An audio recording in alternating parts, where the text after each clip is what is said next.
Hey everybody, I'm Jay here. How's it going? I still don't have my wireless mic, so yeah.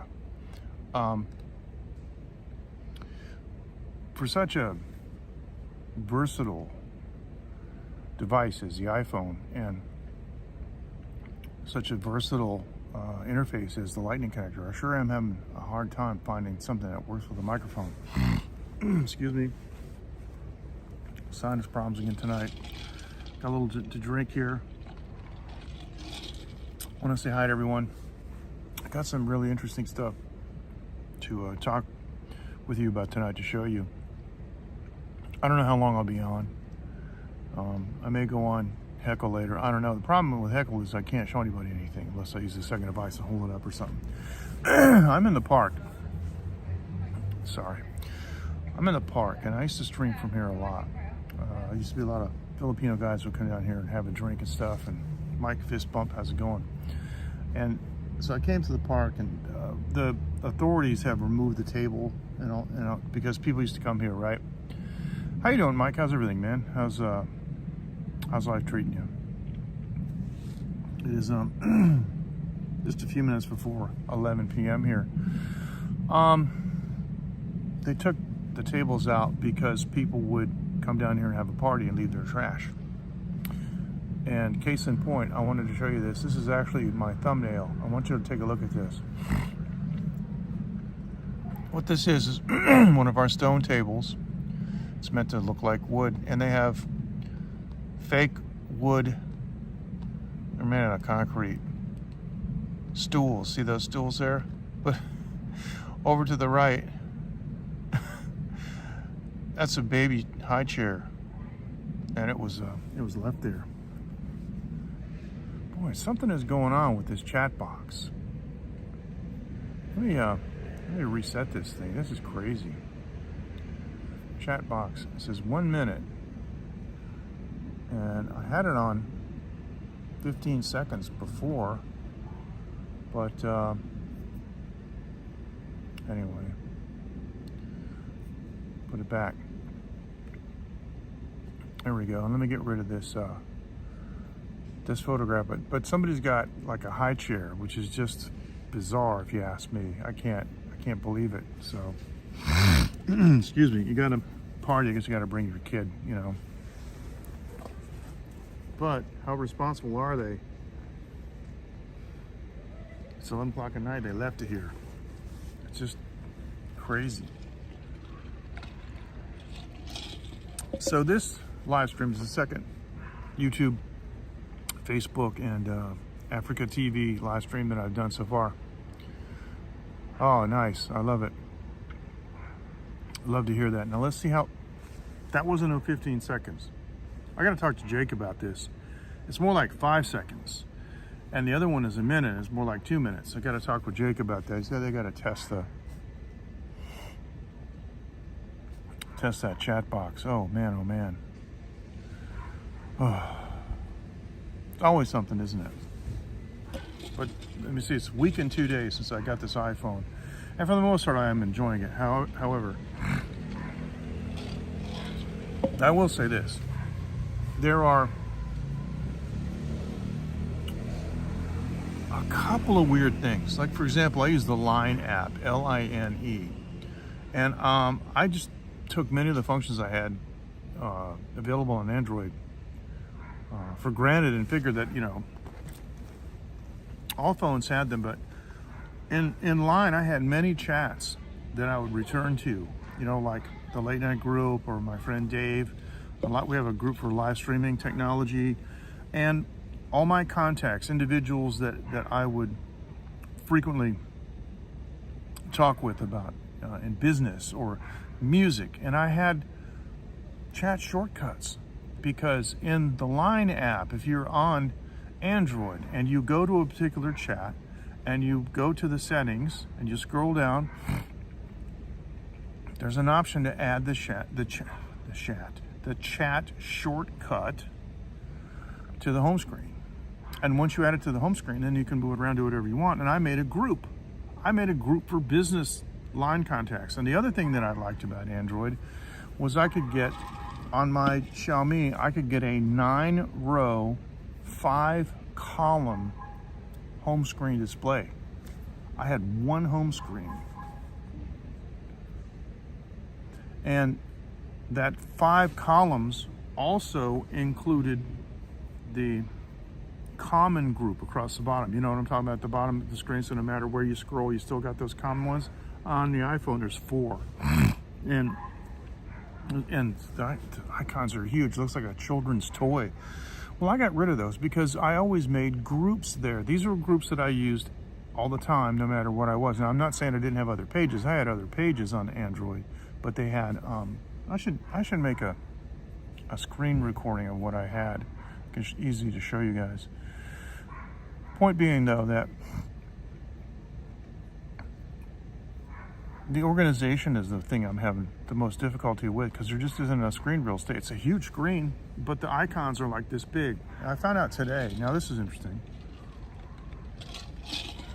If I put a there's automation shortcuts, which are very, very good, by the way, on the iPhone, and I did not have on Android. But if I just put a shortcut on the screen, it would be really big. It would take up, 20% of the screen or something with a box to do one thing. Then I realized I can add a shortcut. It's funny, it's not the same thing. And the shortcuts are small, and they're regular normal icon size, whereas if you just add, the shortcut to the screen, it adds a single widget, and widgets take up a lot of space. And almost all the iPhone videos that you see, there's just like huge swaths of people's home screens taken up by like a weather widget. Why would you do that? I have my weather app notify me if something weird's gonna happen. And the weather app was in my daily group, so I could go boom, boom, and get it like that. Of course, I've got an Apple Watch, and it comes with that too. But it's crazy. So the only widgets I'm really a fan of are, because I deal in multiple time zones with customers around the world, is the world clock ones. So another dog barking. Big legacy here in Taiwan. The legacy of the dogs barking. Now, I was at this park, and my old phone, I bought it in October of 2019. A few months before COVID started, and we went to Bangkok, and it was the last generation of the 4G phones. When I came back to Taiwan, and we weren't ever under lockdown, but there's a lot of restrictions. People didn't go out. We didn't do much. I would do my live streams and stuff, but I didn't go very many places. In the meantime, they quietly kind of upped everything with 5G. Let's remember, I got to take some medicine here. They upped things with 5G, right? And I never enjoyed 5G connectivity because 4G around here is really good. I remember in the old days when John Ho was here, I was live streaming on 3G, and he was commenting, "Wow, this is really amazing, really good 3G," because I was always behind. I had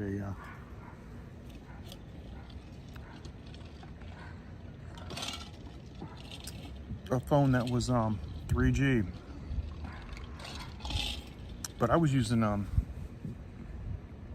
Wi-Fi box for a long time. Last year, actually, before I even thought about getting a new phone, I did go to several stores looking for a 5G Wi-Fi box, and it didn't have any. But I just want to show you. Now I'm on 5G.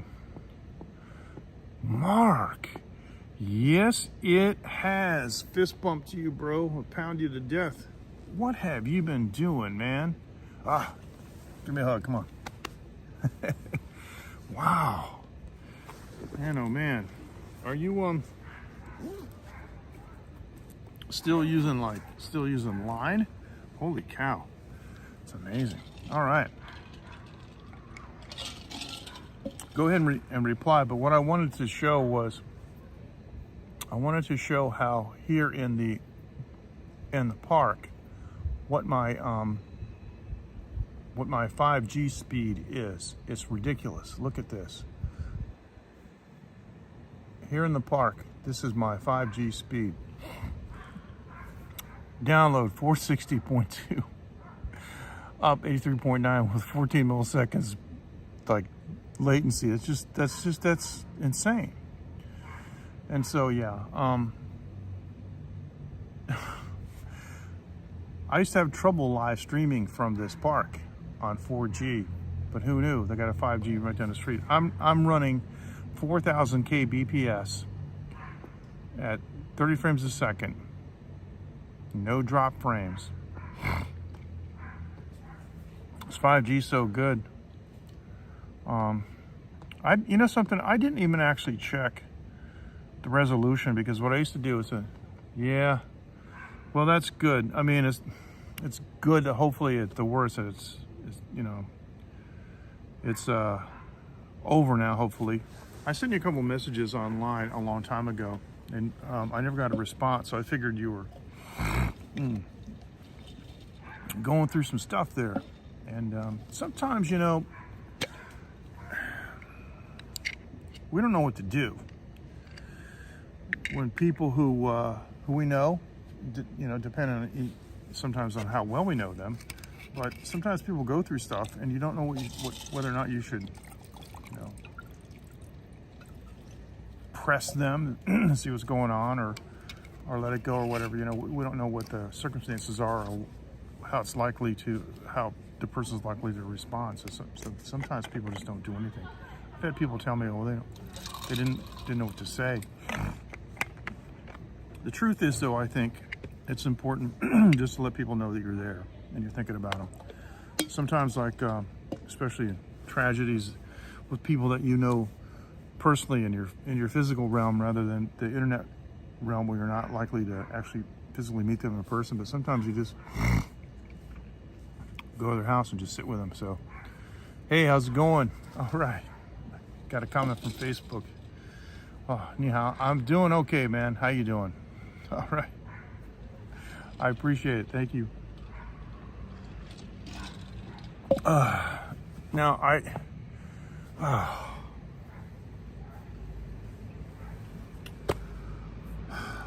know I should know the name, but I'm just like, oh.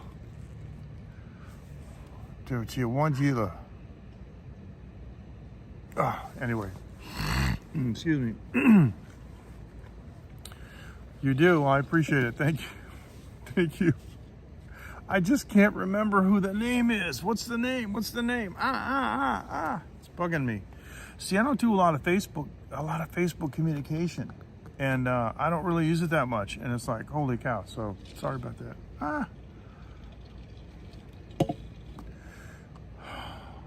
我非常 just Jimmy 我非常不聪明啊 It's well, okay, I guess the Pong should have, yeah, I should have just read it. I kind of doubt some of my sometimes I doubt my Chinese ability, but okay. Boy, we say paise in Taiwan. Jimmy is a chef.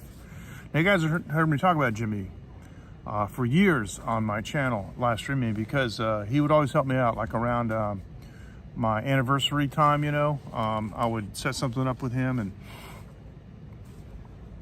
he would handle the whole thing. So I changed the family name, but I knew the change, because I did remember seeing that, because you changed it online, right? And that's, yeah. Excuse me, sorry. But I thought you were calling yourself something different. But anyway, whatever, okay. But so Jim is a chef, and he opened a restaurant, and it's got like the coolest name. So Jimmy, what I want you to do is tell everybody what the name of your restaurant is, how they could find it, like on Google Maps. Yes, I understand that. I have a friend of mine. His wife is Pong, because what it is Chen was like an assigned name, right? people tend to do that. And, you know, we can stop talking about this other stuff that I was talking about, except it is important to talk about, like, when friends have issues. But I want to mention that in Chinese, there are many types of names. There's courtesy names. There's what they call a milk name while the child is nursing. And often the parents don't actually give a child the official name until it's grown up a little bit. And they can kind of see some of the attributes. Interesting, in Western countries, they usually pick a name before the baby's born. And that's what I did too, so, okay.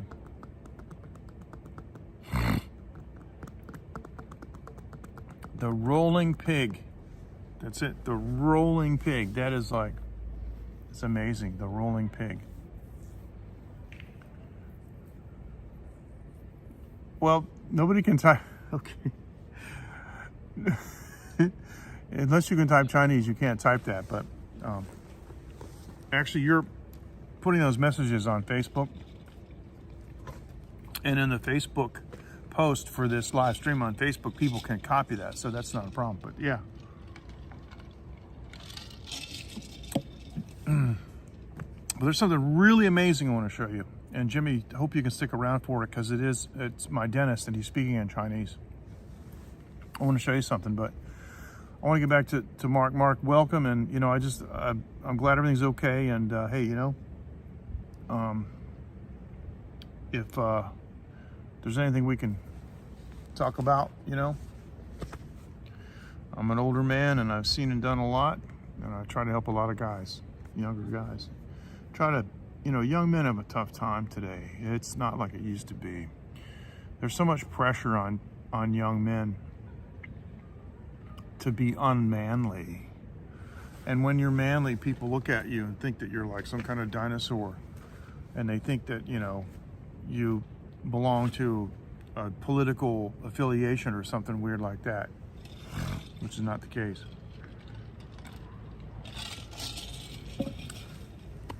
But what I want to talk about tonight, which is really strange, was I got my mind blown today. Absolutely blown. Like, can't believe it. I went to see my dentist today because I had a crown that, it was a cap type crown that I had done quite a number of years ago, and it popped off and he glued it back on. But years ago, he made a device for me. Now, we've all seen these devices that you wear in your mouth when you sleep to prevent your teeth from grinding, right? We've all seen those. Excuse me. If you don't have one of those, you really should get one, because it helps a lot with that kind of tension that especially men have. Apparently men, and that's why a lot of men have their voices that kind of sound rough like this. It's because of tension all in through here, the extrinsic muscles and the intrinsic muscles, all up through the temporal mandibular joint. And anyway, so my doctor made me two types of what they call an occlusal spring. Now, this is bizarre, but if you look up that term, what occlusion in dentistry refers to is the fact that, you know, you've got an upper row of teeth, and then you've got a bottom row, and it comes up on a hinge, right? And you know, if you've ever tried to build a cabinet or anything with a door on it, excuse me, it's an amazing structure. And if you look at the way the jaw is, it actually goes down. Because if you have two things that are just like this, it's very hard to make them, you know, this will hit first and then this, but the way the jaw is actually designed, it's kind of like this, if you will, okay? And so it's just amazing. But what happens is nobody's teeth hit perfectly. There's always some high spots and low spots. And in my case, well, a lot of people like this. One side kind of engaged to touch first before the other side. And when you're chewing food and you've got food in between your teeth, they often don't all clamp all the way down. They're crushing the food. But when there's nothing in your mouth and you're grinding your teeth, there's a lot more pressure on the side that engages first than on the other side, and that can cause all kinds of imbalances. Crazy imbalances. Now check this out. So he made me this occlusal spring, and he's been working with me for over a year on balancing the occlusion. That is where the two planes of the upper and lower dentures, if you will, meet to make it perfectly flat. You're gonna love this. Every dentist needs to know this, and you need to find somebody that specializes in this. My doctor made me the occlusal spring, and I brought it today because whenever I go see him, I bring it in case he needs to adjust it. Now in this case, he made an upper and a lower, and what it looks like, the second one he made me, the first one looks like a football mouth guard. The second one is more like one of those Invisaligns. It's very, very thin, and it covers all the teeth. It's kind of like a bleaching tray. And he made me a bottom one too. The top one is a center block, which catches my top teeth and stops it from clamping all the way down. So I can't actually bite completely down. But today, he just put the top one in. And what he had me do was, I'm gonna show you. And I don't want you to be too shocked because I have put on some serious weight due to depression. But the good news is, I've taken some of it back off. And as a side note, I started exercising every day again. I feel a lot better. But what I did was, actually did it today, and I was wearing this exact same shirt. What he had me do was put my hands behind my back and just clasp them like this. This is the bag for my gimbal. Just clasp them together like this behind my back, okay? And what he was doing was he was pushing on it. So, hey Dean, fist bump. Good to see you, bro. So you understand what I'm saying? I just had my hands like this, but behind my back, okay? So like this, and what he did was he pushed down. I'm gonna show you the video, and this is gonna blow your mind, because what he did was he pushed down on my hands, standing behind me. So in other words, it would try to push me back, right? Okay, yeah, I think everybody understands what I mean. You'll see in the video, with and without. So he started without, and then I put the thing in. And when he did it to me, I turned around and I didn't know what to say. After you see this video, you'll understand why. I just looked at him and I went. First thing I said to him in English was, I said, "What the hell?" And he started laughing, and I just went, mind blown. Watch this video. Okay, here it is. Okay, now here you go. This is it. Ready?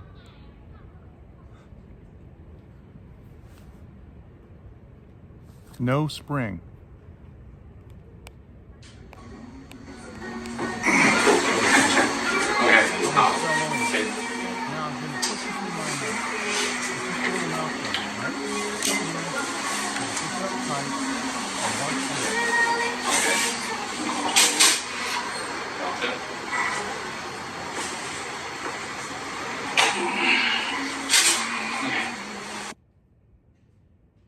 Did you see that? Let's watch it again. I had the sound down. Let me turn it back up. This is remarkable. Let me expand this just a hair, but I want you to look at my feet. Watch my feet, because without the occlusal spring in my mouth, my feet just, the front of my feet just come right up. Watch this. This is freaking out stuff. And the funny thing is I got this big counterweight in the front, you know, so I got to get rid of it. But check this out again, one more time. OK， 现在是没有咬合把摆。OK， 好。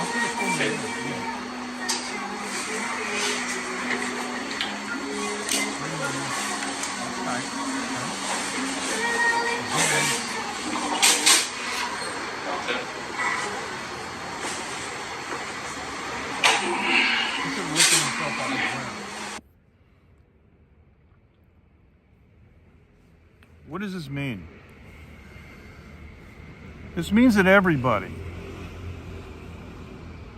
should have this evaluated. Because apparently it turns out that a lot of people that have problems with lifting weights and balance, and he even said that this could affect things like my cardiac arrhythmia.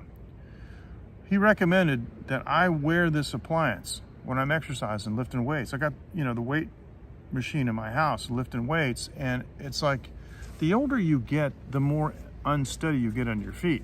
It's weird because I'm starting to experience this now at 67.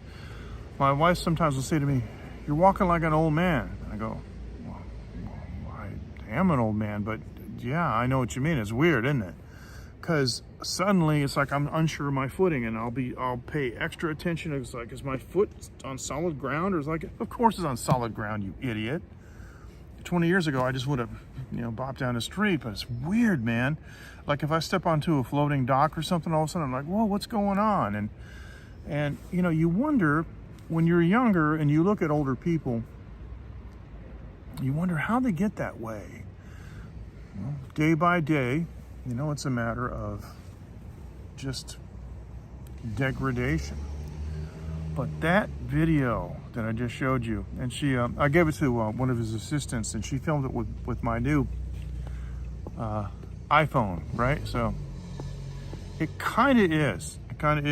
He said that he's been working with another doctor, and he actually, and this other doctor practices Chinese medicine, and he said that he has a fix for my cardiac arrhythmia. So I'm going to go see him, and my dentist is going to take me there. So this guy's really cool.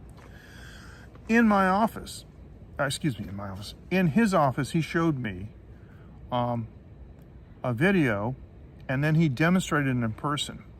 If he tries to stand on one leg and put his arms out like this, like the crane or something, well, just on one leg, and closes his eyes, he starts to lose his balance.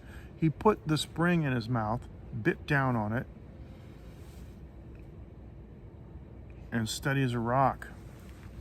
So this doctor has patented this technology, and he's gonna get millions of dollars for it, and he should, because he's the one that really pioneered this technology right here in Taiwan. It's amazing. So Jimmy, did you see that?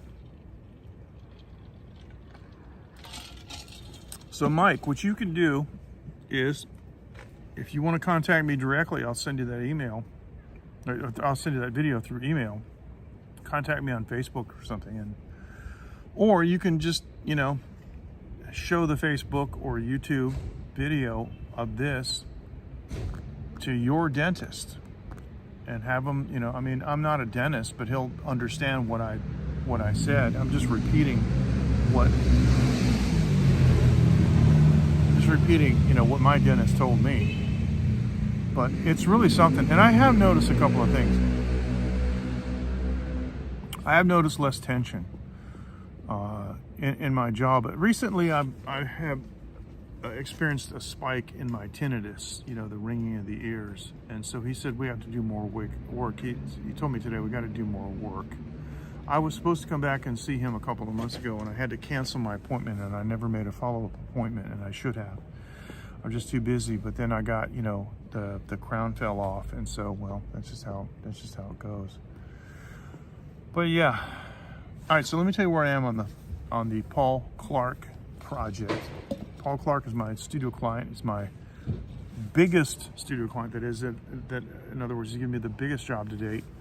I'm tweaking a mix on the second to last tune, and I got a mix on the last tune, but I'm going to add an instrument to it, and then I'm going to make the ISO for a test for his so he can make a CD and listen to it in the car. But I think we're good to go.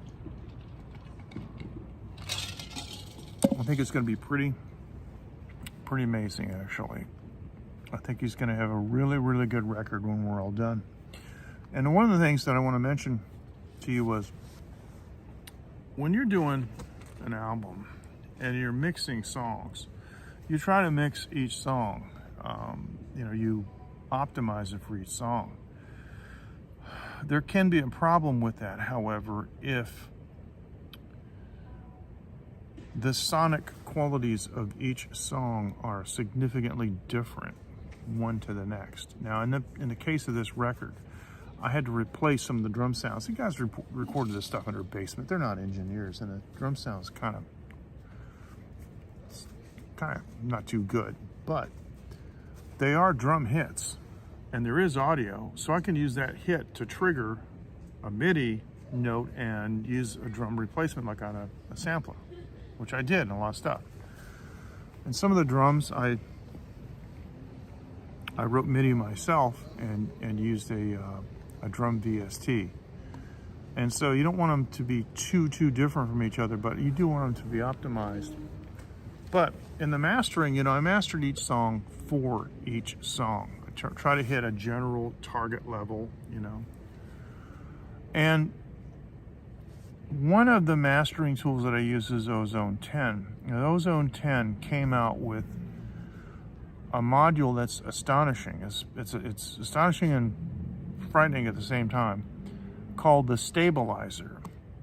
And the stabilizer has a list of genres like classical, EDM, hip hop, country, folk, pop, rock. You get the idea. And the stabilizer has these pre-programs in it. And what you do is you apply the stabilizer as an effect on the track, and wherever the equalization deviates from whatever that curve is that is determined by the preset, the stabilizer makes instantaneous adjustments to keep it within that range. Which means that even though I've taken every song and optimized it for that song, in order to make the whole thing more cohesive, I'm going to assemble all the individual songs on a single track in the DAW, so it's one long project. The interesting thing is that, of course, you can adjust the level of processing that the stabilizer does. It can do crazy stuff. I mean, it can make, you know, gigantic moves, or it can just make little tiny moves. You can also set it to only cut and not boost. So I think I'm going to try experimenting on the final compilation of all the tunes using the stabilizer on the rock setting, which is a minimum amount of processing, like maybe 10% or 15%, just so it kind of keeps things sort of in the same genre to make it blend together. And the client told me something the other day. He said he's taken all the songs so far and put them in, you know, in his phone on a playlist, and he's starting to see the sound of the album and the band, which is good. That's what you want. So that means that we're not too far off the target, but I'm just going to try to hone it in a little bit better. So I thought that was interesting. So I just want to show that video one more time, because this video just blows my stinking mind. And this is regular size. This is just amazing. And so I clasp my hands behind my back, and what my doctor's saying is, he's saying, or my dentist is saying, is that this is without the spring. And you know, it's too bad that I look so stupidly fat here, because this could actually make a nice demonstration video. But you guys know, and I told you, and when I'm live streaming and sit down, you don't see me, but I told you that I've been having bad depression problems, and I put on a lot of weight, and so now I feel better. It's over. And I'm exercising every day, every morning. I'm eating less. I'm eating a maximum of one meal a day. See, tonight I'm live streaming. I'm not eating anything. You guys have watched me live stream for 6 or 7 years, and almost every night I'm eating. And I gotta stop doing that, because I'm getting too old to do that. You're 35 and you're playing basketball, and you know, let's go ride a bike for 25 miles. It's a different story. So anyway, let me play this again, because it's really significant. And here we go. OK， 现在是没有咬合板啊。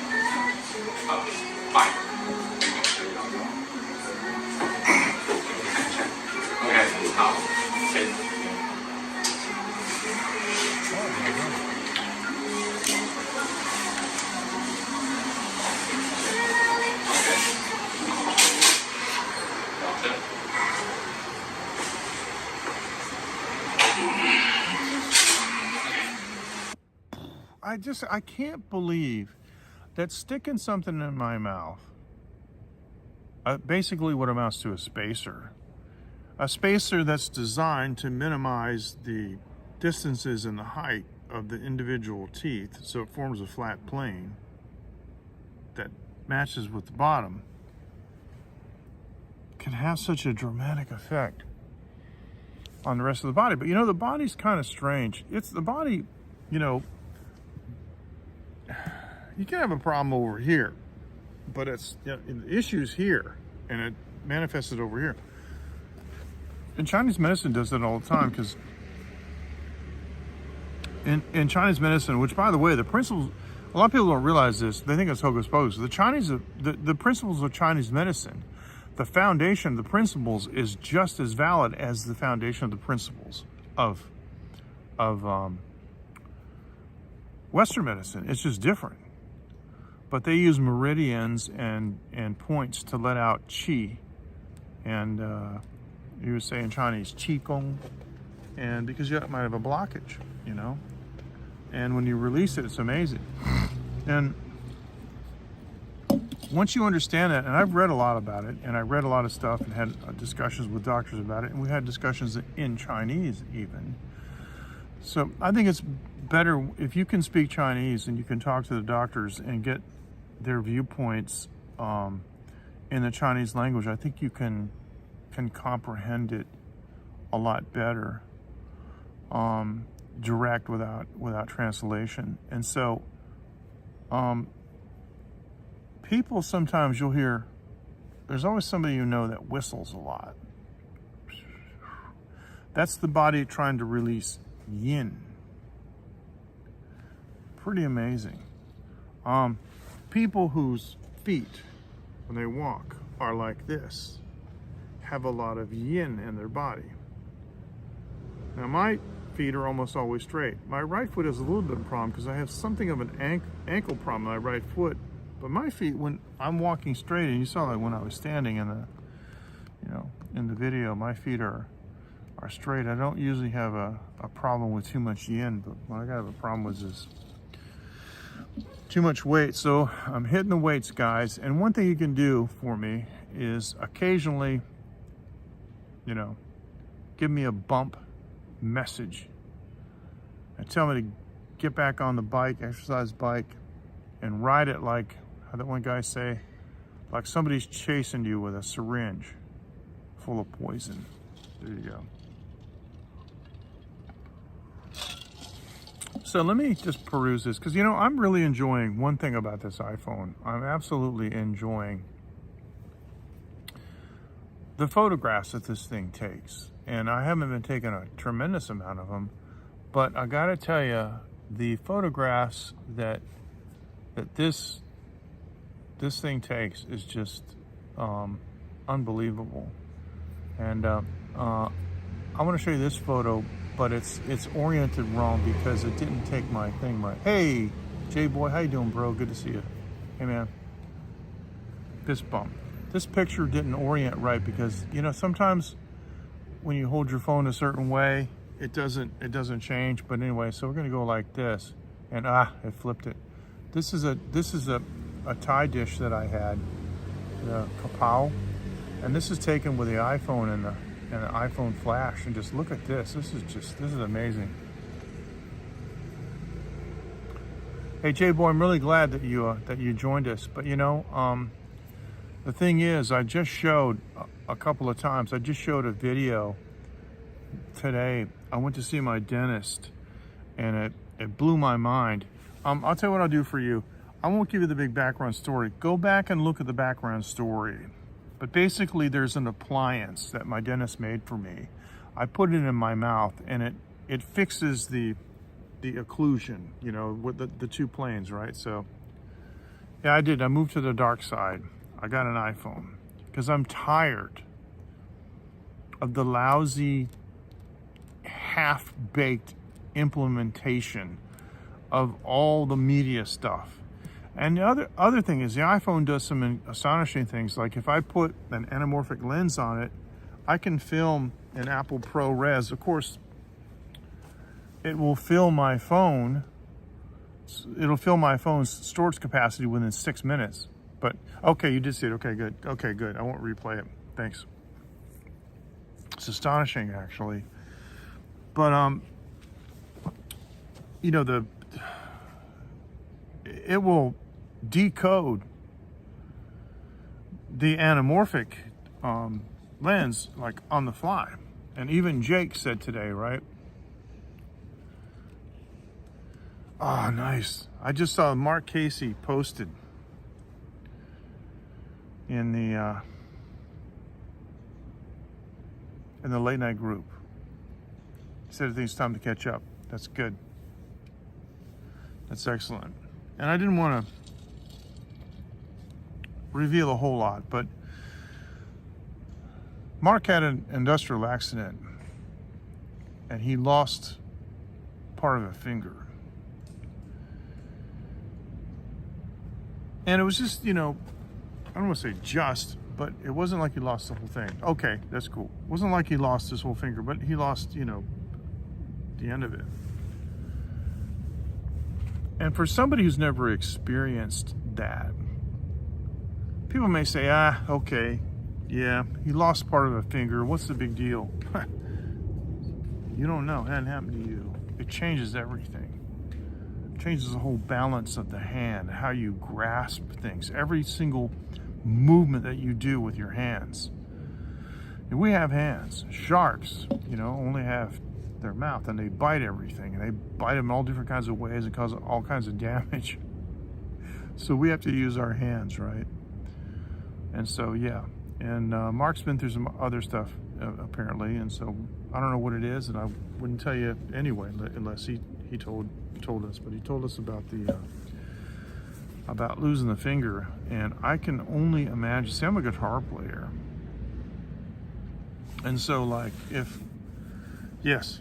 so like, you know, okay, it'd be pretty obvious what would happen if one of these fingers was suddenly shorter. That's, you know, and some guitar players, they just wrap. You've seen some guitar players, they just kind of wrap the pinky underneath. But when I was young, see, I learned how to play guitar on my own, just watching other people. And I used to know some high-level guitar players and some rock stars when I was a kid, and they taught me stuff, but I didn't like learn from a teacher. And so later in life, I learned to use my pinky more. It's funny because Brian May from Queen even said that in the early days, he never used the pinky. And if you look at, like from 1975, you look at the video of Bohemian Rhapsody, he plays a solo. I don't think he used the pinky. He's doing all this stuff with, you know. And I saw a solo the other day. My friend Clay Jewell sent me a video of a guy played a solo. The pinky was just hanging off. Didn't use it at all. But I like to use my pinky. But if suddenly it got shorter, that would just like blow my mind. But then you go, okay, well, the right hand, that'd be okay, right? Nuh-uh. Because I use this for picking strings, you know, because I use a hybrid picking. I'll do the pick a lot, but then I'll do like fingers, right? So everything you do, you grab something, you know, and the finger is shorter, then you don't have as much of a grip radius around it. Suddenly it's shorter, you can't, it's not good. It does a number, especially if you're a man and you got to work and you have to make money and you have to provide for your family. Suddenly it's like you're missing your gear, you know, and I can understand that. But I don't know what he's been through, but I hope, like you said, I hope the worst is over. And so, anyway, Mark, yeah, it's great to hear from you again, bro. All right, you need anything, you can call Big Brother MJ. Now, speaking of Clay Jewell, Clay, as you may know, Clay's an interesting guy. He's Filipino Taiwanese, and he, as far as I understand, I got to get the story. I'm going to see him this weekend. I got to get the story from him about his background. But he's a really, really interesting guy. So, what do I hate about it? I'll tell you in a minute. Actually, I don't hate anything. It's just some things that are weird. If I had time, gosh, I need a staff. I need to dictate this and have somebody prepare everything. And they can just go do what everybody else does. Just go get stock images and, and I'll just come in and do the voiceover and a couple of cameos. But Clay has been dominating the charts. Yes, they are. Yes, they are. Well, I'd like to, but it's like, I don't know, I keep getting copyright strikes. It doesn't matter, I'm not monetizing my channel. I just wish that Heckle had better audio. They use that, I gotta talk with Simon about this. I've been saying this, but I don't want to come off like some haughty guy telling him what to do, but the audio in Heckle is horrible because the noise reduction algorithm isn't working. That's not how you do it. But I'm going to see Clay. I'm going to bring at least one guitar, maybe two, and I'm going to go over some stuff with him. But he's been dominating the charts. The guy is a master at manipulating, and all legally and all properly. It's just like search engine optimization. He knows how to do record chart optimization. He gets like 20 requests per week for interviews, and he doesn't do them because he's not into it. His thing is he's into animal rescue. If you look at Clay Joule, ClayJoule on YouTube, he's got all these videos where he's playing drums in the corner, and he's removed the drums from a song. He had to play a famous song, and if you listen in stereo, the drums are off to one side and the regular song's on the other side, and he's singing it. So that's what he does. And at the end, he's like, pet adoption rocks. And so I'm looking forward to meeting him in person. I've known him for a couple of years, and even though he's got some really sweetheart dogs, I want to meet them too, so it'd be great. And my wife's going to come with me. My daughter's going to come with me. Then they're going to go off and try to do something. I'll probably bring my drone, but I may, just for the heck of it, if he's into it, I may do a live stream with him. But J-Boy, as for the iPhone, okay, the thing I don't like about it the most is the closed ecosystem and the reliance on iCloud, which I don't want another damn sub. I'm using, Google for everything, which I used for years. I use everything minimum on iCloud. I have it all turned off except the apps that absolutely will not function without it. So I've got a 5 gig, the basic iCloud. I'm probably using 50 megabytes. That's it. And I still use other stuff. And I use a program called iDrive online. Yes, for many years, yes. Since 2011, I left the feature phone. I used to be a big Sony Ericsson fan. I had a bunch of Sony Ericsson phones, and they were what we used to call feature phones. And my last Sony Ericsson phone was the C702, which is a GPS phone. And it was the first phone that actually had an internet browser. And it had a screen about this big, and the whole phone was like this big. I still got it.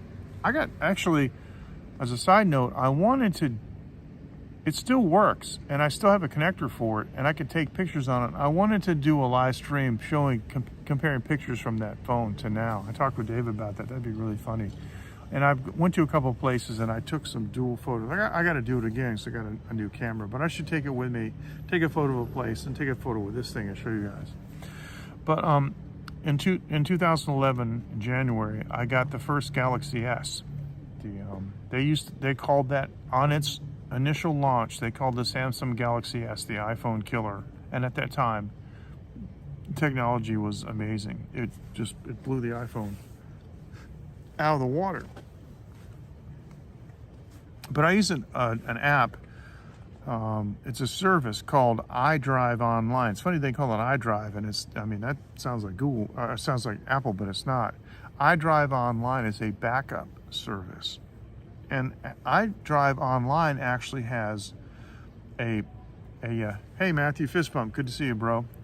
Has a competitive photos backup system. It's competitive against Google Photos, but I pay a ridiculously low amount. It's a ridiculously low amount. Unlimited devices and 10 terabytes of backup because I back up my studio, because my studio computer is, that's all my projects and all my work. So if I had a fire or somebody stole it, you know, I could, in just the time it would take for a fast internet connection, or I can write to them and they can send me a physical USB hard drive with all my backup on it, and I can copy it over and send it back to them. So that's a really good service, and I have that installed on this phone, and I have it updating all my photos and all that stuff, so I don't need iCloud because I don't have any other device except my Apple Watch. I got the Apple Watch because it has the ECG, right? The EKG, the heart rate stuff, and this works very well. I'm very impressed with this. But J-Boy, is a tribute to you, and kind of as a joke, because the vast majority, this is funny, the vast majority of YouTube videos that I watch where there are really authoritative people explaining some deep aspects about the iPhone are all Indian. So I changed my Siri voice to Indian. If I press it now, will it end the live stream? Let's see. I don't even know. Let's see. I want to press it and see if Siri will answer me. Let's see if I can do this without blocking it. See if I can get this. Okay. What time is it? It's 23:45. There you go. Did you guys hear that? Did that come out? Did that work? Let me know if you hear that. I think it's hilarious. I changed my Google Maps voice to the Indian woman, so.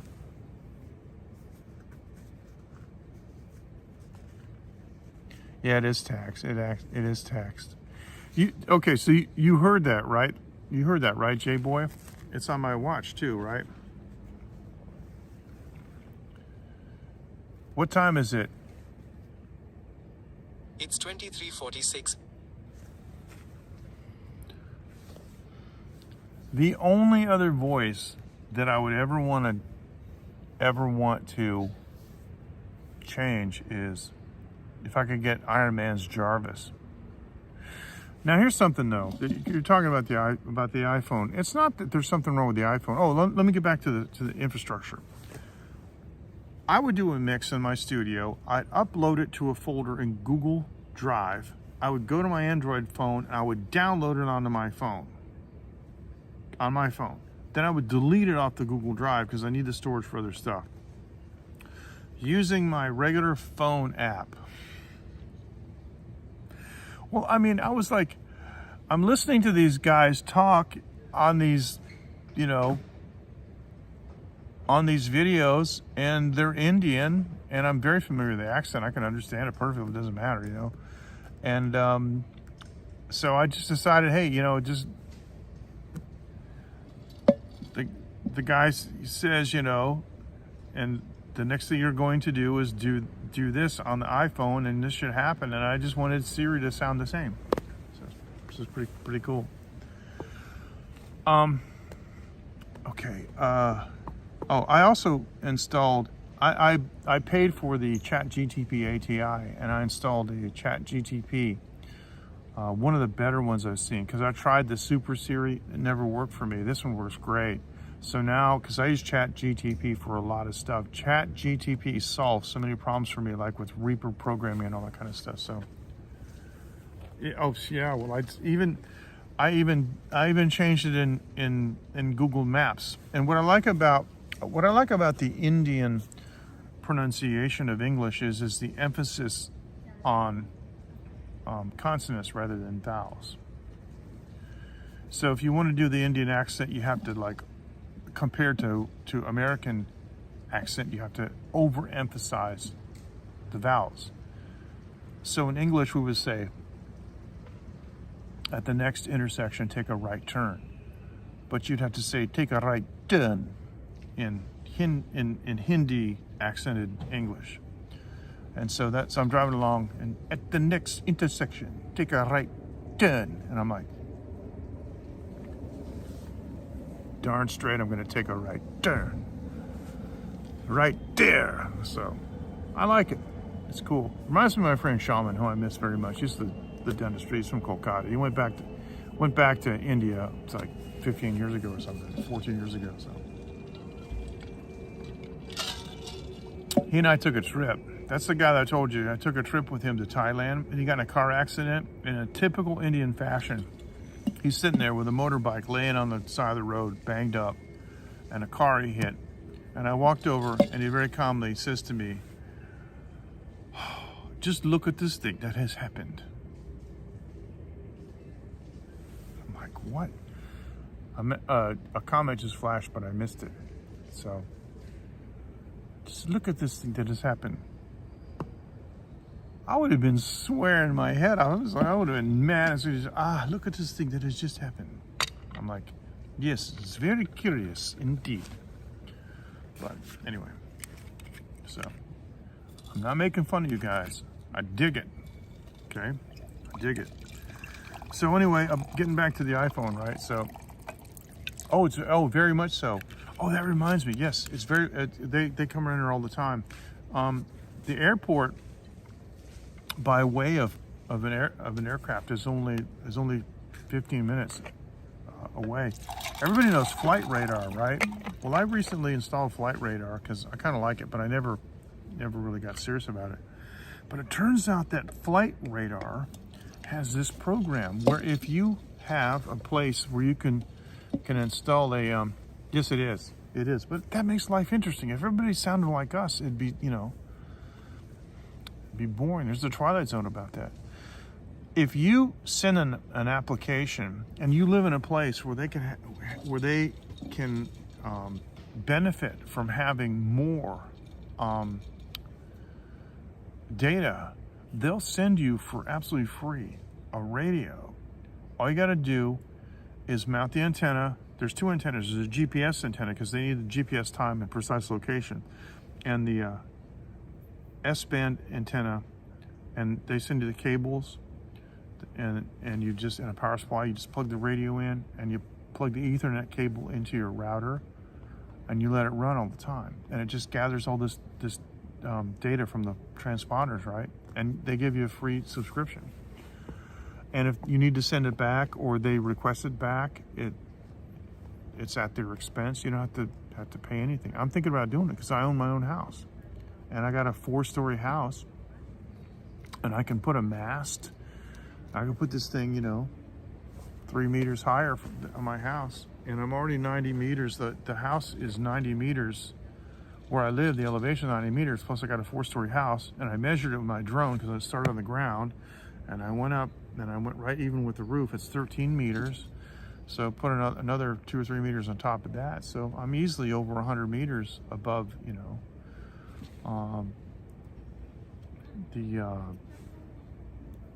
above sea level. And so, yeah, I'm thinking about doing that. That'd be cool. I could put it in my studio. Okay, returning back to the iPhone. I love the iPhone automation. Let me tell you what happens. I get in my car, and the phone connects to Bluetooth. Now, Apple has restricted a couple of things automatically from happening, but one of the things that I always want to do is turn on my Wi-Fi hotspot, so my car, which doesn't have a SIM card, so the car infotainment center, which is based on Android, and it runs Google Maps and YouTube and everything else, right, has an internet connection. So the automation pops up a notification, and I press the notification, and it's done. It turns on the Wi-Fi hotspot.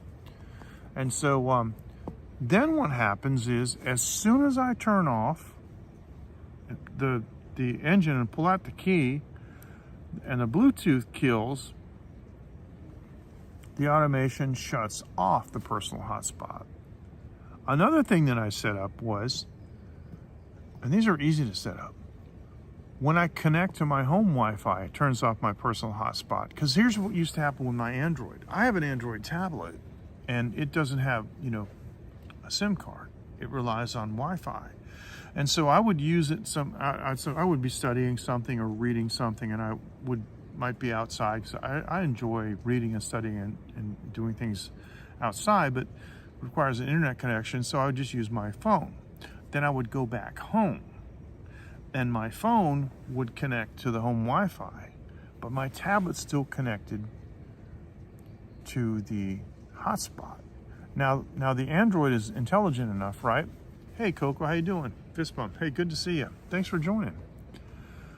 And so the Android, you can set it up so as, for example, if you're not connected to your Wi-Fi, there's no Wi-Fi network that you can connect to because hasn't been added, it turns Wi-Fi off. If no device is connected to your personal hotspot for a certain amount of time, it turns itself off. So that's what I do, right? So that's a different story. So what I've done with this iPhone is, when I connect to my home Wi-Fi, it shuts off the hotspot, and that forces my tablet to disconnect and then connect to the home Wi-Fi, because I carry it a lot of times in my bag. My man bag is big enough to put my tablet in. So I like the automation. But one thing that used to bug me was using the Line app. Yeah, it does say battery too, yes. Using the Line app. Now, we all use Line, okay? On Android, if you're in a Line chat, I mentioned this earlier in the video, but more people are here now. Every Line chat, if you go to settings on Android and scroll down, there is a button to add a shortcut to that chat, to the home screen. And I organize everything into groups, right? Like, I guess you call them folders or whatever, where you put a bunch of icons into one group, right? And I had, like, the late night group, the live streaming group, and I had several groups of Line contacts. And some of the important ones, like, and you can make, with Android, you can make a separate Line call app too, which means you press that button and it initiates the Line call. Of course, for my wife, I had a special one for my wife, a special chat for my wife. But all the important people that I had, or the important chats that I had, like all the business people I work with, like Tony Lynn and some others, in the business group, where I would have different ways to contact and call people, their Line calling icon and chat icon was in that group. And then I had another one for personal. I had my late night group in there, and the live streaming group, and some others. And it's very, very convenient to instantly be able to get to a particular Line chat or call somebody online. And that doesn't exist in iOS. The capability in the Line app for creating shortcuts is missing, and I had no idea. That is difficult. That is, believe it or not, although it sounds stupid, but because it's organizational and because it's such a big time saver, and I've been used to it for all the time, so. Oh yeah, they probably are, yeah. Well, if you look at Flight Radar and you look where I am, I'm in Hsinchu. They almost fly, there's a huge amount of traffic. And I'm guessing that not too many people in Taiwan probably just, off the top of my head, are really into it. And I'm a ham radio operator too. And they ask in the application, are you a ham radio operator? So I get to go yes and click that off, because they want to know if you've got experience working with antennas and radios and stuff. So I'm guessing, unless I'm completely wrong and there's a bunch of people around here, or there's somebody that's close by, I'm guessing that my location could actually be very useful for them to improve their data. Because what it is they have the largest network of data collection, flight data collection around the world.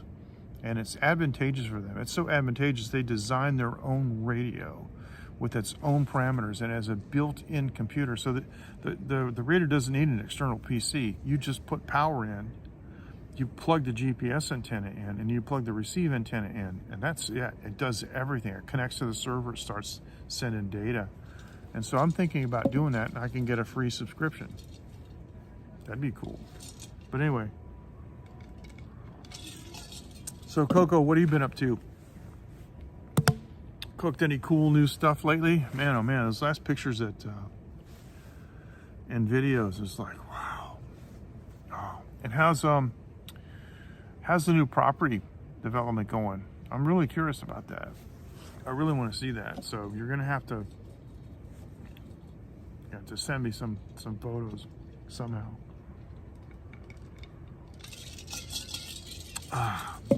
But check out the front of the video where mountain near near me? The mountains for me are on the East Coast, and they're quite far away from the top of my house. One of the prerequisites, right, of having an antenna is you have to have a clear 360-degree view of the sky. There are a couple of buildings across the street that are a little bit high, but in between the buildings I can see the coast. And next, 2 doors down from me, this guy's not, I don't know, it's not too bright. He did build kind of a shed, which is, when I'm standing on my roof, I can't see, but if I put a pole up and I can get it above that. I have essentially what is roughly, I'm going to say, by the way, for those of you who don't understand this, when you're talking about like azimuth, 90 degrees is overhead, right? And 0 is at the horizon. If you want to get an idea what the elevation of something is, for most people, if you just make a fist, that's roughly 5 degrees. It's good enough to make a very close estimate. You can go something as one fist, 2 fists, 3 fists up. It's basically 15 degrees off the horizon. Just nothing new but waiting for the construction to begin counting down. Oh yeah. When do you think that'll be? I mean, it's obviously, okay, if you're talking about it, you've got the layout and the plans already finalized. That's got to be so exciting, man. I wish I could do that.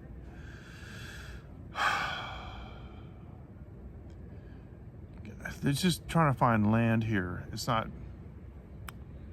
pretty, it's an urban setting and the lots are small, It's not like out in the country. Of course, I could go to East Taiwan, buy farmland, and another guy that I know bought some farmland down in Jubei, but for the most part, the farmland is kind of like in the middle of nowhere. And like even in this town, it's the industrial park, but it's old. This is old Hukou. My landline, copper internet is only like 200 megabytes, Mbps. It's not very good. I'm getting, 2.5 times that from the 5G. But getting back to that, J-Boy, I was talking about how like when I do a mix and I download it to my mobile phone from Google Drive, my native player. Oh, I see. Oh, yeah. A percolation test. Yeah. Okay. So you're gonna have a leach field. Okay. Well, that's cool. That's a good way to do it. So it'll probably pass. That part of the country, they generally don't have problems. What I'm saying is like I would use my Android phone and download a file that like I'd mixed or mastered, or somebody else will share with me, and I download it, and my native phone music playing app will recognize that. On the iPhone, nuh-uh. You got to go through iTunes. You have to use a damn computer.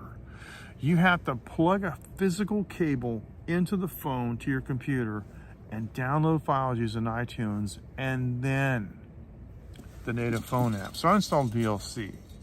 Now here, this was really weird, okay? I'm gonna tell you, this is bizarre and I don't know what to do. I installed VLC and the file browsing app, you guys, the file browsing app on iOS doesn't browse all the files on the phone. I don't know what that is, but so I talked with somebody else and they said theirs does. I don't know how to unlock mine. I don't know how to make my file browser see all the different folders and files on my phone. It only shows a handful of them and it's frustrating. And when I plug my iPhone into my computer, all I can see is the camera file, you know? Yes. So get this.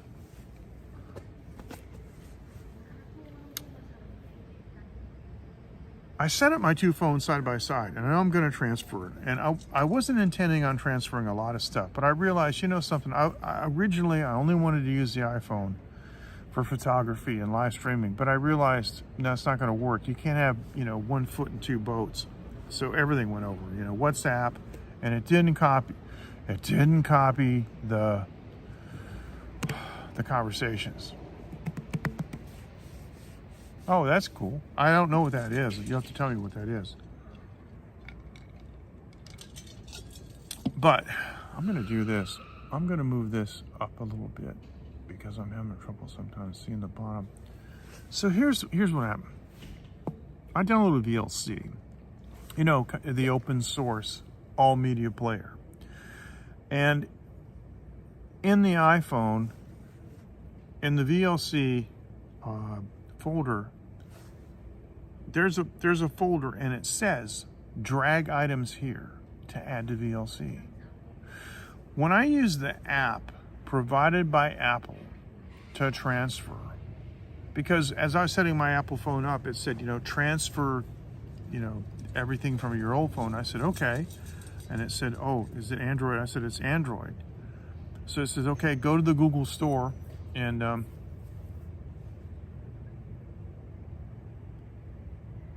okay, well, we'll check this out because now I'm going to tell you the positives are overwhelming. It's just the negatives are niggling little things. You know, the kind of things that just kind of like, you know, like no line shortcuts. That bugs the heck out of me. And compared to Android, all of the keyboards suck. They suck. Because on Android, I have all the punctuation and weird symbols that I want, but all I gotta do is long press and get them. On iPhone, I gotta press to the menu to find it. And guess what? There's multiple pages. For me to get to the pound sign, I have to press on the symbols, and I have to press on symbols too, just to do a pound. That's dumb. One good thing, though, is that the voice typing takes place on the phone. It doesn't send anything to the servers, because sometimes Google voice typing can be very frustrating, because you'll press the microphone and you'll say, and you'll go blah, blah, blah, and you'll be talking for a couple minutes and you'll look and you realize it's only typed 3 words and it's going, oh, server's busy, and then it times out and you go, oh, what the heck did I just say? So that works really well. And automatic punctuation is good. And iPhone has built-in text replacement, which I used an app for. Like, for example, if you type the same thing over and over, you can make a shortcut for it, you know, which I did for like Late Night with MJ Klein. But there's no wildcards. So I can't do Late Night with MJ Klein and put a wildcard for the date. So it's like they go 80%. I've always said it's the last 3 to 5% of anything that makes it perfect. It's the perfection. But I will say the experience, the software experience is very snappy, it's very cool, and a lot of, it's a very high class experience. And if you have an iPad, Coco, you know what I'm talking about. There is a high class experience with Apple, but it comes with a price. But getting back to just like, because I want to listen to my mixes, I want to listen to my tunes, and I like to put them on repeat. Because for me, listening to a song over and over, especially in the background when I'm not paying attention, and all of a sudden it's like, oh, that's snare drums. Oh, that sounds bad. Or, oh, there's sibilance. There's like a S that I didn't notice on the vocal until I wasn't paying attention and it jumped out. It's like, you can't really do that unless you use iTunes and upload it and use the app. It's a pain in the neck because it's also tied in with a subscription service. I'm not a music consumer. I don't give a damn what people are coming out with for music. I don't listen to that stuff. I'm in my own world. I'm an old fart and I just don't care. But it's hard to separate that. And on Android, I had in my app, I could look at the latest tunes, but I could just swipe it as I get completely away from it. And the other thing about Android was it recognized my folder organization. I have a folder for each client. I have a folder for my own stuff. I have a folder for experimental stuff and for pieces of music and all kinds of stuff and stuff that I didn't do, but I downloaded and then I own, and CDs that I ripped. So what I did was, let me come back to this. The app, when I went to transfer, right, to the iPhone, it said, are you transferring from another iPhone? Because they just assume you're just going to go to iCloud and just download it, right? I said, no, it's Android. It's okay. You got to go to the Google store and install this app, which I did. And I had them on the same network, and they're sitting there doing their thing. And it said, what would you like to copy? And I checked everything. And it said, do you want to copy your music files? I'm like, oh, great. Yes, of course. I copied it. It copied them, then it won't play them. It copied them, and it doesn't show them anywhere. And I could find them in the file browser, and I could click on them and play them, but it doesn't open the native music app. It's kind of like Google Drive. You can go to Google Drive, you can click on a file, and it'll play it in a player, and when it's done, it just goes. Can't make a playlist, can't loop it. It's just kind of a preview. And that's what I was getting. I'm like, you got to be kidding me. So I started looking around, and every single solution, how to add your downloaded files, involved the computer and the cable and iTunes. I'm like, no. VLC, I installed it, and VLC has a folder. Drag everything from VLC into this folder, and it adds it. I did it. All of a sudden, there's VLC. But guess what? My organization is completely gone. All the folders that I had spent time organizing, all gone. It's just one big giant depository of every song, including things like Chinese lessons that I had, from CDs from years ago. So I've had to go through and make playlists from VLC. And by going through song by song and go, okay, this one, press and hold, add to playlist, press it. It's like, it's so annoying. But again, the weird thing is, when I look at my storage, what's taking up storage? The storage recognizes that there's a volume of songs that I have on the phone. But since I added them to VLC, they have disappeared from the file browser. I don't know where they went. I don't know if I can delete them. It's bizarre. This is an obstacle that I haven't satisfactorily solved. There are many aftermarket players, which comes to a next thing. Almost everything on the Apple Store is a damn subscription. There are only one or two free apps, and only a couple apps that you can buy outright. I bought Auto Sleep. I've been tracking my sleep. As a side note, let me tell you, the health apps with the Apple Watch are astonishing, but they're almost all subscription. If you want to track your sleep with your Apple Watch, get Auto Sleep. It's a one-time fee, no subscription. But these are all subscription stuff for apps that don't need a subscription. Like Flight Radar makes sense for a subscription because they're dealing with data that they have to buy, data that they have to acquire. It's data. The same with like an antivirus. Every second of every day, antiviruses are all updating. But you buy a workout app, why, yeah, oh, sleep apps are great. The one that I used for Android was called SleepBot. Most of those kind of apps on Android are free, but they're moving into the subscription model. Damn it, I don't want 100 subscriptions. Why do I have to keep paying for it every year? Yeah, they're updating the app, so what? They're supposed to. What am I getting for the subscription? What real-time data changes am I getting for a workout app? What, somebody uploaded a new workout that I can try? Whoop-de-freaking-do. Why is it a subscription? That's my point. And almost everything on the iPhone store is a subscription, and I'm running into that. I'm running into problems where I've already paid for an app on Android, and I own it, and I try to get the iOS version of it, and I have to rent it. No.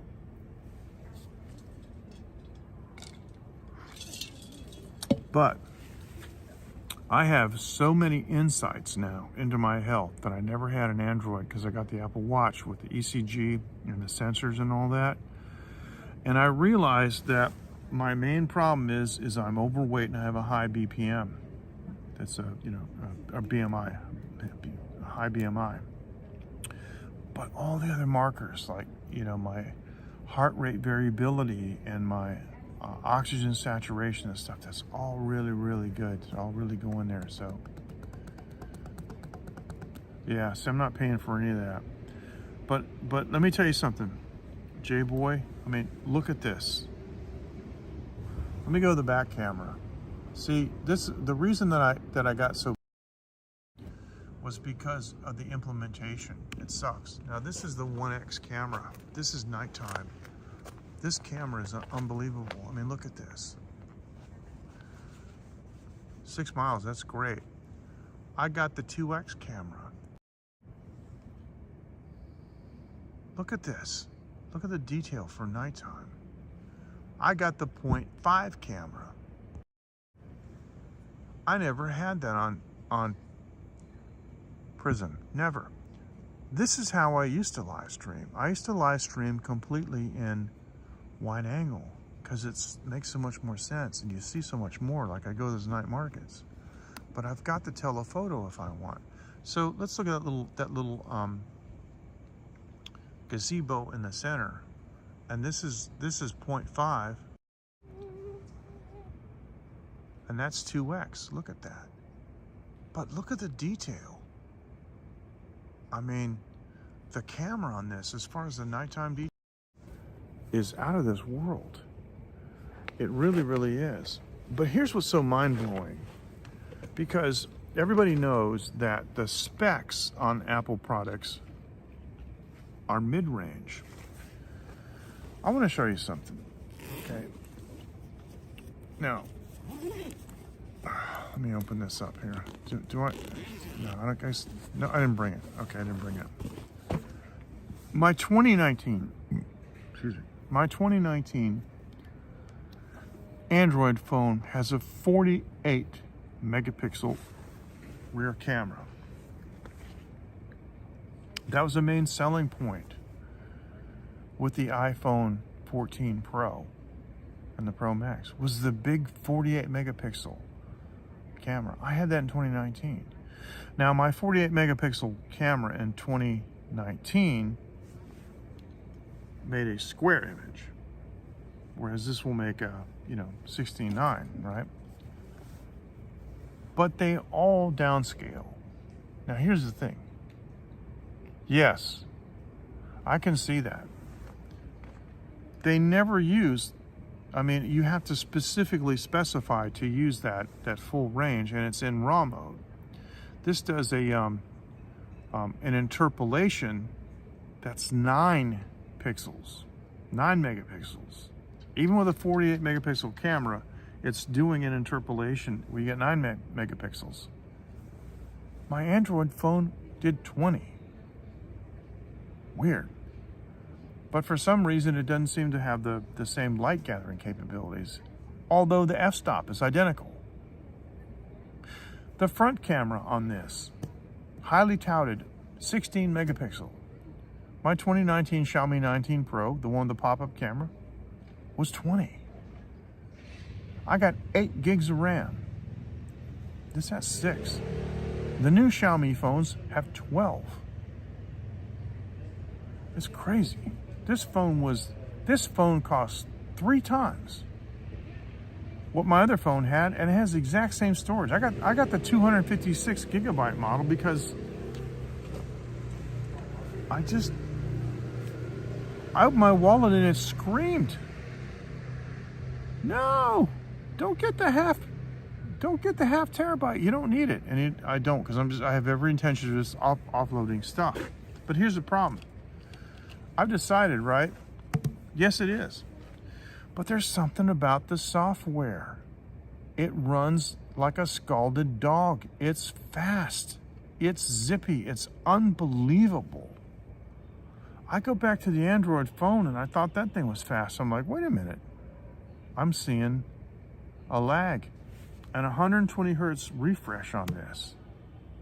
I don't play games, but man, oh man, when you're looking at something like Flight Radar, and of course I did what I always do. I put a non-reflective screensaver on it. Boy, it makes a big difference. It's an OLED screen. Excuse me. They're outsourcing their screens from Samsung.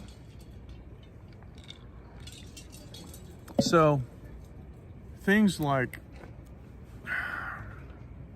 no line, shortcuts for my favorite apps or my favorite chats. A lousy keyboard, although it does do swipe typing, because I see people doing like this. I'm like, what the hell are you doing? What is this? I've never done this. This never makes sense. I go like this.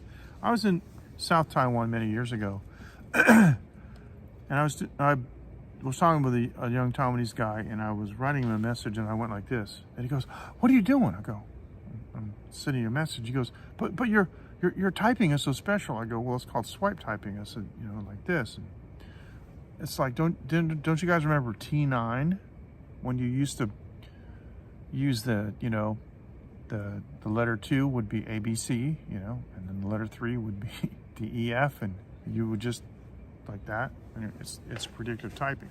The swipe typing does kind of the same principle. But anyway, all in all, I'd say it's very positive.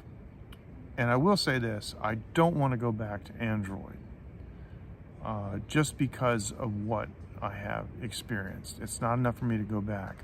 But the automation and the one-touch features, there's shortcuts, and shortcuts can do multiple things. But there's actual personal automation and home automation too, because it does support a home app. The home app does support, it supports Xiaomi devices, and it supports Google Home and a lot of other stuff like that. And you can just tell Siri, turn all your lights off, turn your lights on, which you can do with Google Assistant. But I never used Google Assistant. I just didn't want to. I just didn't want the interaction with Google servers and all that stuff. But since I've got this iPhone, I have actually started to use Siri for more things.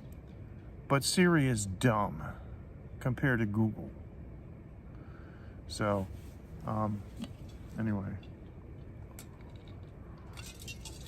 It's like with ChatGTP or with Google, you can say, what aspect ratio is a photo that's 4096 by 1612? Let's make something up, and it'll tell you. But Siri goes, here is what I found, in the Indian accent, and it shows me websites. And the one thing I hate a lot is I can't help you with that. The other thing I don't like about Siri is it doesn't follow up. See, the ChatGTP routine that I installed on my iPhone has a follow-up.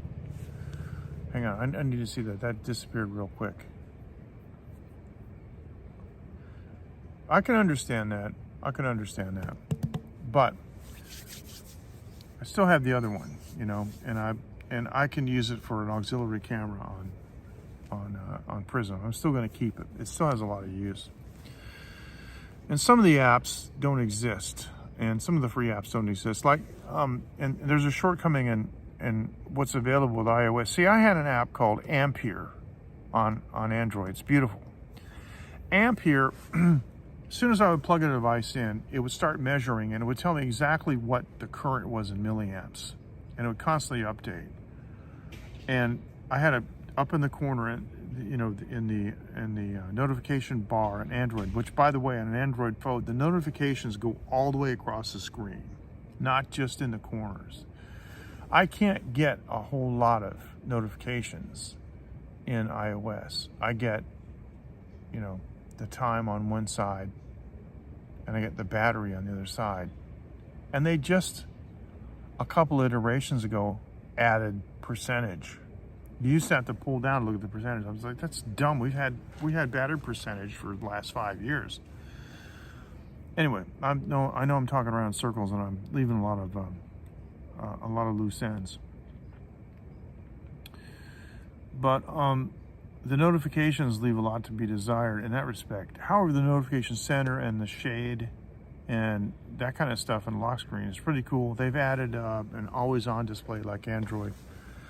But the shortcuts and the automation are very, very useful. But the Chat GTP shortcut that I installed has a follow-up.